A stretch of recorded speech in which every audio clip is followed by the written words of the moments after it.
Bueno, muy buenos días a todos. Para nosotros desde la Fundación Innovación para el Desarrollo es un honor, un placer tenerlos hoy acá y adicionalmente acompañada de dos grandes líderes en todo lo relacionado a sostenibilidad, tecnología. Muy bienvenidos, Sen, Ricardo, es un gusto y un placer poder compartir hoy con ustedes. Nosotros hoy desde la Fundación, ustedes saben que somos un Think and Do Tank, donde buscamos promover la discusión, el debate, compartir conocimiento, y en este espacio del día de hoy lo que queremos es generar ese escenario para generar impulso a la acción. Esa es una de las prioridades que tenemos nosotros en la Fundación, y hoy este espacio de manera fundamental queremos llevar a una reflexión sobre una pregunta que, como el presidente Duque lo decía ahora al inicio, es una pregunta que está en el centro de la conversación en el mundo, y es cómo la inteligencia artificial, si es ángel o si es demonio, y cómo superar esos retos y esos desafíos que se presentan, y también cómo potenciar tanto al ser humano como a los procesos y poder sacar lo mejor de ellos. Y en este panel de manera puntual vamos pues a hablar sobre sostenibilidad con la gran experiencia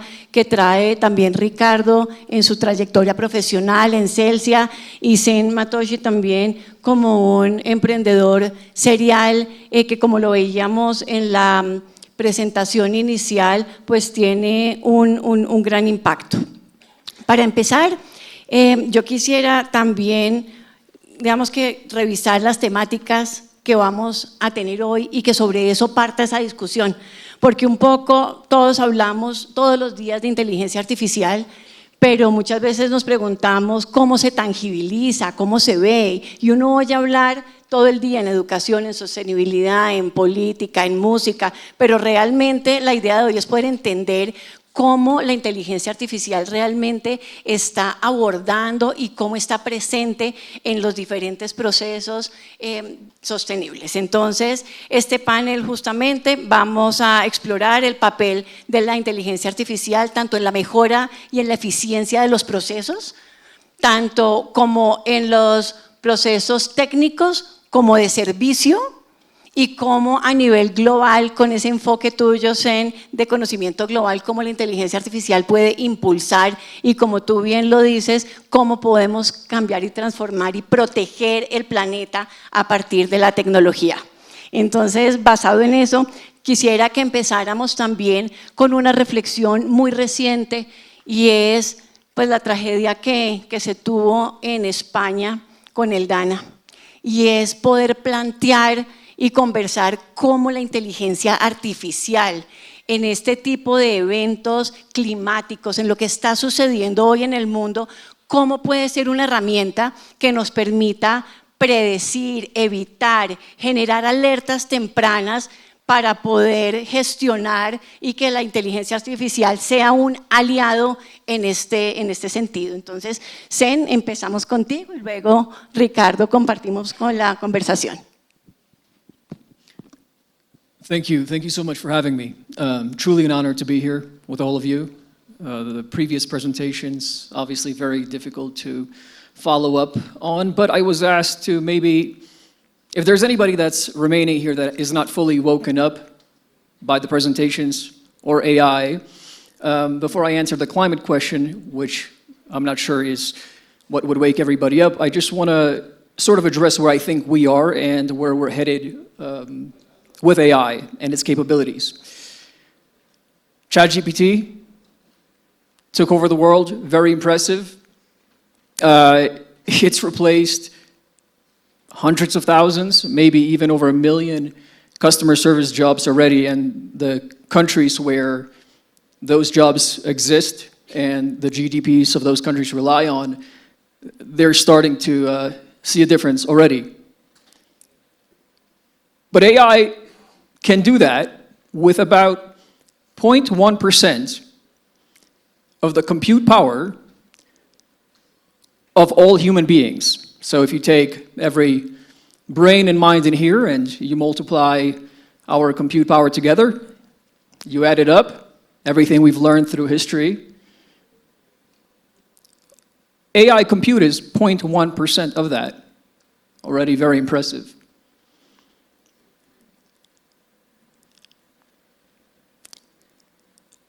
I did some estimations for when AI compute equals combined biological compute of all human beings on the planet. And with the help of AI, of course. Hard to do the mathematics by myself. It's been a long time since I took statistics.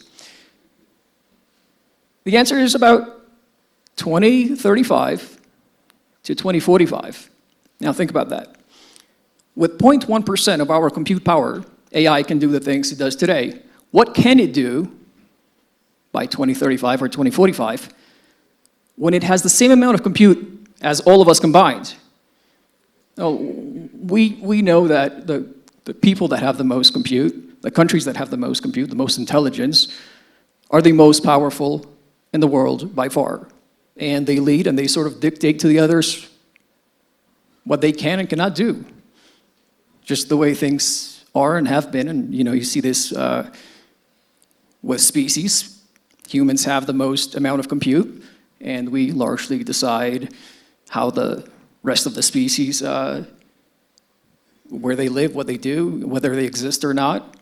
So when 2035, 2045 comes, I think things are going to look a little bit different. And then if you extrapolate AI compute towards the end of the century, the total amount of biological compute, of human compute, is something like 0.01, sorry, not 0.01, 0.2001 of artificial compute. So, excuse me. So, if human compute, all of it combined, is 0.01%, or sorry, again, 0.2001% of artificial compute, who's really running things? And who's working for who? That's what keeps me up, and I hope that's what wakes you up if any of you guys were not awake already. And the second thing I like to think about when I can't sleep is today, yes, as we mentioned, training data is really everything that makes AI work. And without training data provided by humans, it really doesn't work and it can't solve problems. But what we're starting to see is the advent of AI inference, thinking, permutations. You ask an AI a question, it thinks about 20, 30, 50, 100 different ways to answer the questions. And in the process, the same as you hear, you haven't said a word, but you're all thinking this entire time. And so humans, we all see the same things, but we perceive and we arrive at different answers because of the way we think about them and come to different, that's how we come to different conclusions. And so most of our data internally is synthetic. You've probably said less than 1% of all the things you've ever thought about. And up until now, AI has basically said the thing that it's thought about. And so that's derived from real training data.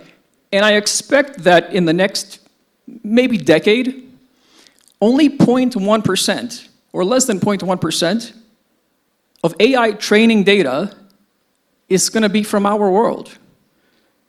Because it's going to be thinking so much, so many permutations. So at that point, today, AI sounds like us, but if it's mostly generating its own data, does it end up being less like us, thinking less like us? What was the climate question again? Sorry. Apologies, that took a... Siendo muy interesante, creo que de ahí resaltar el poder de los datos, que es la base, la gasolina de la inteligencia artificial.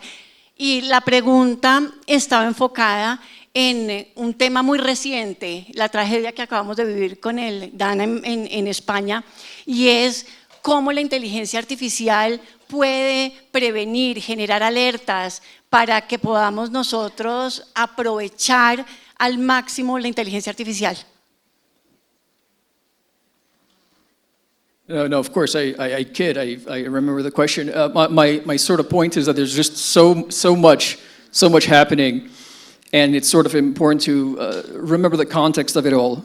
Regarding the climate question, I invested in a company that was predicting essentially the climate and weather-related effects to every home globally. And so what we ended up doing is mapping every home, every building, every facility, supply chain globally, and figuring out, well, how are climate events changing when 1,000-year storms are becoming 100-year storms, are becoming 5-year storms. How does it impact buildings, infrastructure, people, immigration? And it takes a considerable amount of compute to come to any reasonable answer. And so, this particular company ended up deploying about $50 million in trying to answer this question. And what we ended up doing is working with insurance companies in figuring out, well, where are the homes and the locations and the geographies and the neighborhoods that are the most susceptible to climate change. And of course, climate change is different for each geography because some areas are more susceptible to wildfire risk, some are more susceptible to rains and storms and things of that nature. And so the thing that we've been able to do with AI is figure out which buildings need climate proofing, weather proofing, what type of materials are the strongest against the storms, against the fires, against so on, what is the cost related to climate proofing these assets. And in some cases, we just come to the conclusion that you really cannot climate proof these assets because in 10, 20 years, we expect them to be fully underwater, or the risk is so high that it does not justify the cost of retrofitting. So at least we have data and we have analytics. Other than the stuff that I've done and invested in, NVIDIA has something called Earth-2. Earth-2, I recommend everybody to check it out. And basically what it does is it allows you to give an input to the models, and it'll give you a predictive output that is the most accurate. And they have more than $50 million worth of compute to answer those questions. Sen, muchísimas gracias. Digamos que se reitera y se sigue, digamos que destacando cómo la minería del dato, la información, digamos que esa sinergia entre lo que el hombre también desarrolla para nutrir. Yo creo que, Ricardo, ahí sería importante también ver tu punto de vista, tanto desde el punto de vista de clima como vincularlo a lo que hoy Celsi ha venido haciendo y todo este desarrollo de años en esas innovaciones y transformaciones que has venido liderando. Perfecto, Carolina, muy buenos días para todos, a la Fundación, mil gracias, especialmente al presidente Duque. Presidente Duque, pues yo me acuerdo cuando hablaba de la economía creativa, de la economía naranja, que pues como Celsi nos gusta tanto el naranja, pues la apoyábamos mucho. Lo otro es que después nos puso a pensar en transición energética y se volvió pues una eminencia en transición energética, y hoy el país le debe mucho de lo que estamos haciendo en transición a su visión y a su equipo de trabajo, que fue impresionante. Y presidente, gracias por seguirnos empujando, por seguir pensando en cómo seguimos transformando a Colombia.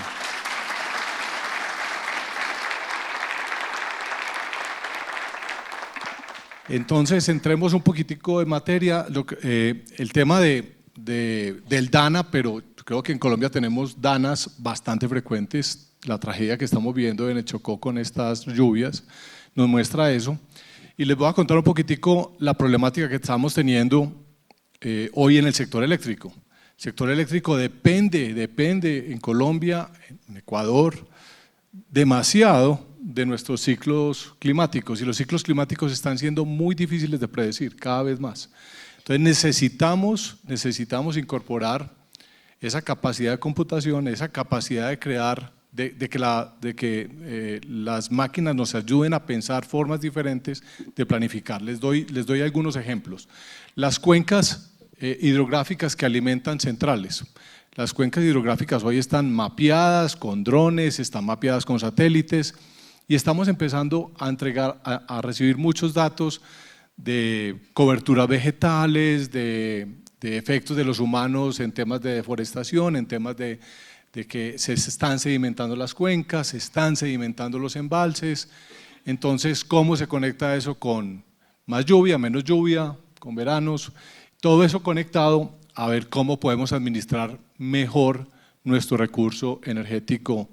Entonces, todo ese tipo de cosas son importantísimas para las compañías de seguros, como hablaba Shane. Nosotros fuimos la primera compañía que logró conseguir coberturas de seguros para el niño, unos paramétricos climáticos que nunca, pues, son de los primeros que están saliendo ya se van a volver un elemento clave para los agricultores, para compañías de energía como las nuestras. Es decir, que toda esa capacidad de análisis de datos va a ir generando la posibilidad de manejar los activos críticos de infraestructura de una forma muchísimo mejor, que los permitan ser más proactivos en el manejo de cuencas, incluso para el tema del tema de deforestación ilegal, minería ilegal, que genera tantos daños y tantos problemas, como mencionaba el presidente en su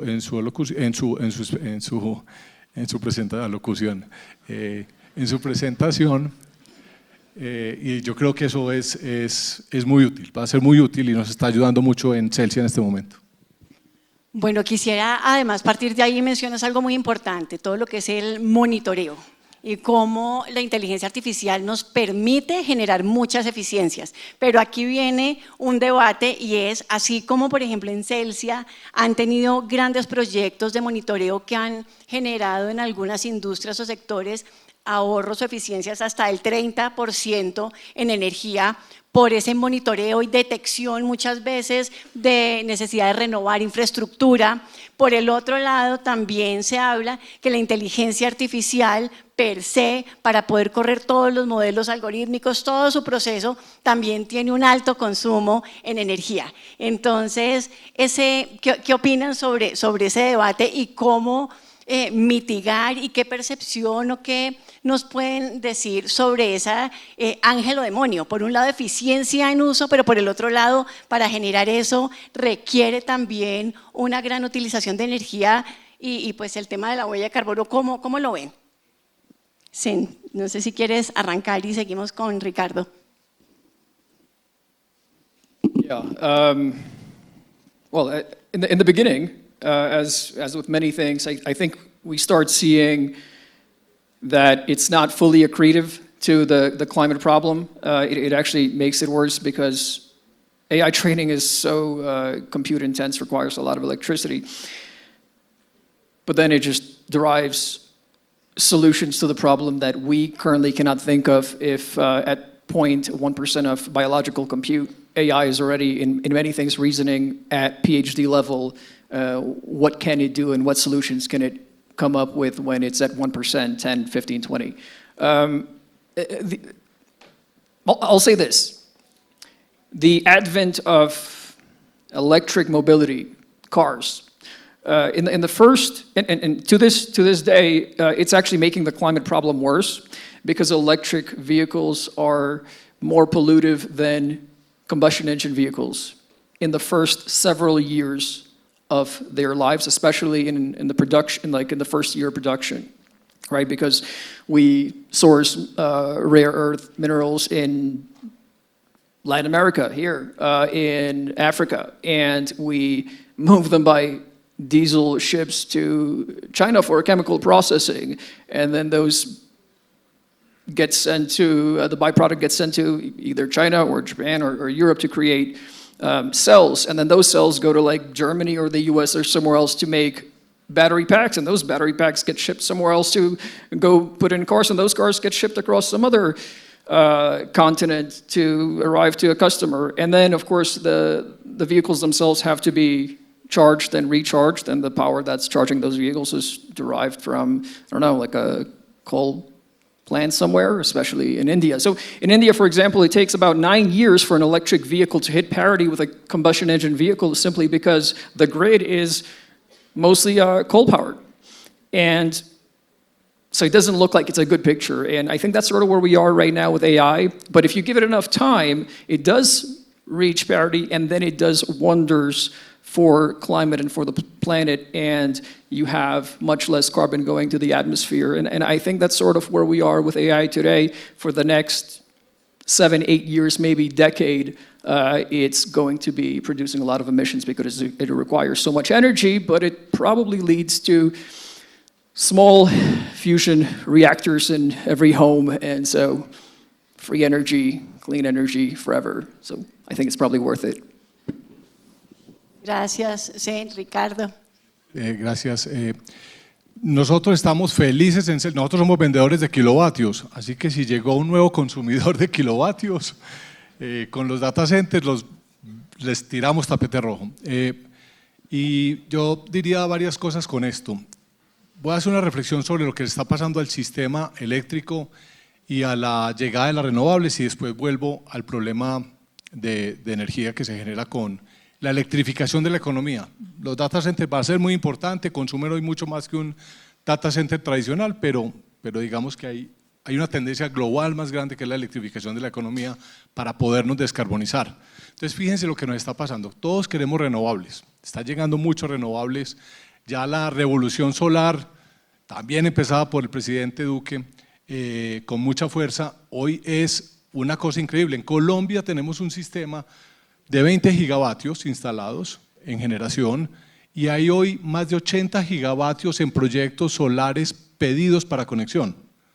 Entonces eso les da una idea de lo que está pasando, hay una revolución. El que no esté instalando un panel solar está botando físicamente la plata y recursos. Entonces el problema del solar es que es intermitente. El problema del eólico es que es intermitente, dependemos de temas climáticos, de si hay nubes, si hay tormentas, si hay invierno, si hay más sol, no hay menos sol, todo esto afecta la producción. Con un gran problema, hoy el XM, que es el que organiza y el despacho de energía en Colombia, está teniendo grandes problemas con menos de 1000 megavatios de solar instalados. Porque de pronto llegan esos 1000 megavatios con toda la fuerza y empiezan a generar variaciones en el sistema, en la red. Entonces, ¿qué es lo que nos está pasando? Esa variabilidad de la energía renovable se está volviendo un problema gestionarla y necesitamos datos para gestionarla. Entonces, ¿qué está pasando? Tú tienes esas granjas solares conectadas a clientes, los clientes te están diciendo, te dan todos los días señales de precio y de demanda.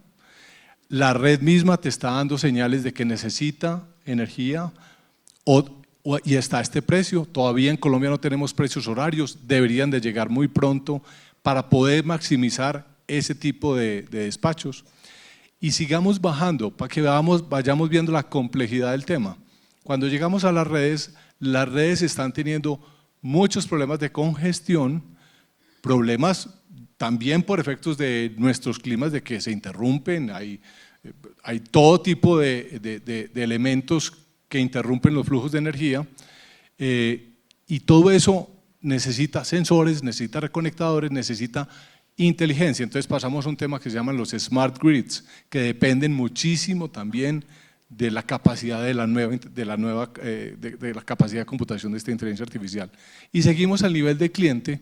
Entonces estaba hablando de un cliente industrial al principio, ahora vámonos a un cliente residencial, y el cliente residencial, como decía Shane, hoy va a tener muy electrificados sus hogares. En Europa y en Estados Unidos ya prohíben el gas en muchos de los estados, en muchas de las nuevas construcciones, y están forzando a la electrificación.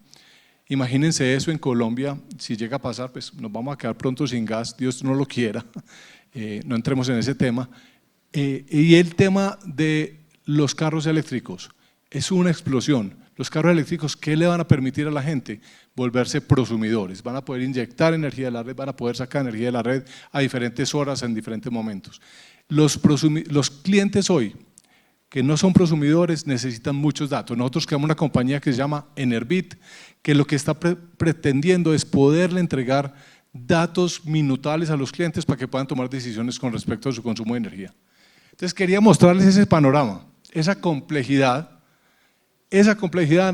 los humanos no somos capaces de manejarla.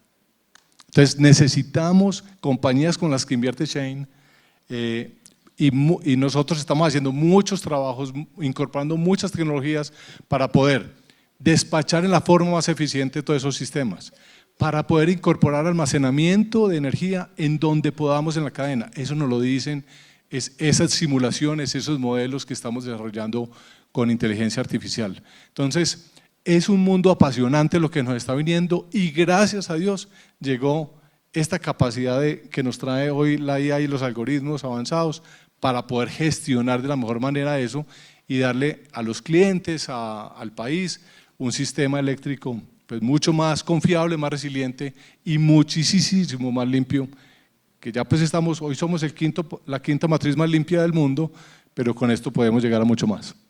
Bueno, muy bien. Para ir cerrando, yo quisiera dejar planteada una última pregunta y es justamente respecto de estas integraciones y soluciones de sostenibilidad e inteligencia artificial y las políticas públicas.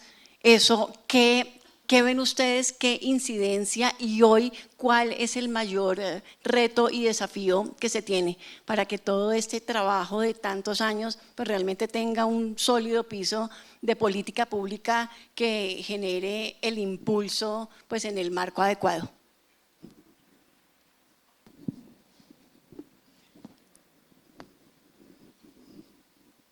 I think we should probably have President Duque up here answering that question. He'd have a better answer than me. Trump just had a really good answer to this, which is to have his team put together a framework for allowing autonomous electric vehicles on the roads of the United States.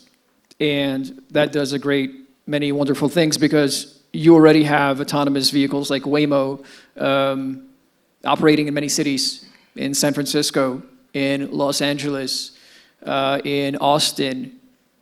You order it like you order an Uber. I'm not sure if you guys have them down here yet. They're coming. Just give it a little bit.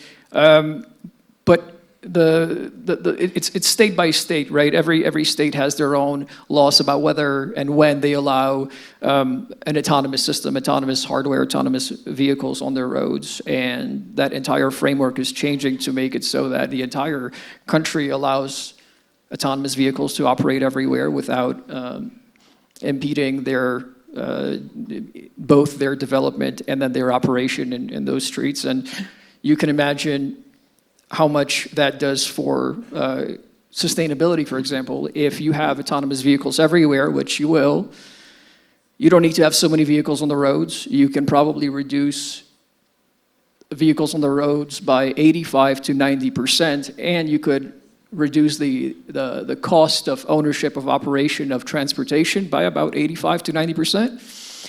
That means we can all go anywhere, everywhere, and not have to take a bus or a train. And that basically allows us a lot of freedom, and in the meantime, it, of course, reduces the impacts to climate, because if you have to produce less vehicles to get somewhere, that means they're a lot more efficient, and the vehicles can be much smaller and, about an order of magnitude more efficient as well than we have vehicles on the roads today. So I think for transportation, that's sort of the best answer I could give. And of course, there are many different areas where you could apply legal frameworks, like in carbon credit generation and carbon credit tracking, and which I think is going to be a huge industry, and the beneficiaries are going to be, I think, here in Latin America on the Amazon, because we have the most biodiverse area on the planet right here. So I think that's coming here, but of course that takes international cooperation, and I think that's coming. And again, I'm sure you'll do a wonderful job sort of working with everybody to make sure that we have a wonderful outcome for the planet here. Muchísimas gracias. Y bueno, Ricardo, ¿cómo ves tú eso en Colombia? Sí, yo creo que la colaboración público-privada es súper importante.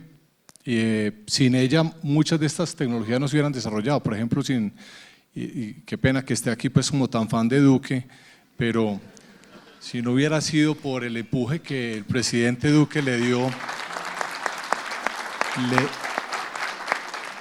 la ley 1715 existía, que es la de incentivo de energías renovables, pero una vez llega Duque, lo primero que hace es preguntarle al sector privado cómo hacemos para que esto de verdad explote, para que esto sea una verdadera revolución. Ese nivel de confianza entre el sector público y privado para escuchar, para aceptar las recomendaciones, y que no es pues como para tratar de crear ningún mercado paralelo, ninguna cosa rara, es súper importante. Entonces, confianza entre sector público y privado es vital para esto. Y hay una cosa, yo creo que estas tecnologías tienen, o sea, lo que decía Shane, esto, o el profesor Michael, que fue maravillosa la presentación, ChatGPT aparece y hay 100 millones de usuarios de la noche a la mañana. El mercado es maravilloso, el mercado es capaz de hacer cantidades de cosas. La cantidad de compañías que están trabajando con IA nos están trayendo diferentes tipos de soluciones. Eso no se puede regular. Eso, lo que digo yo, el mercado va a solucionar muchos de los problemas utilizando esta tecnología. Lo que sí yo creo que es importante es poner fronteras, como mencionaba el presidente, pero hay un elefante en el cuarto en todo esto y es que es el tema de ciberseguridad. El problema de ciberseguridad que tenemos las compañías que abrazamos estas tecnologías es supremamente delicado y especialmente cuando manejamos infraestructura crítica para el país. Entonces, el que haya una colaboración público-privada en los temas de ciberseguridad es completamente vital y yo creo que en ese punto hay un trabajo todavía muy importante por desarrollar en Colombia porque cada vez lo vemos más. Hay millones de ataques, millones de sofisticación alrededor de esto y con IA las brechas van a ser todavía mayores, entonces creo que ahí hay un trabajo por hacer. Bueno, no, Ricardo, muchas gracias. Sorry, Carolina. Not to be outdone by my co-panelist here, I just want to say I am also a huge fan of President Duque.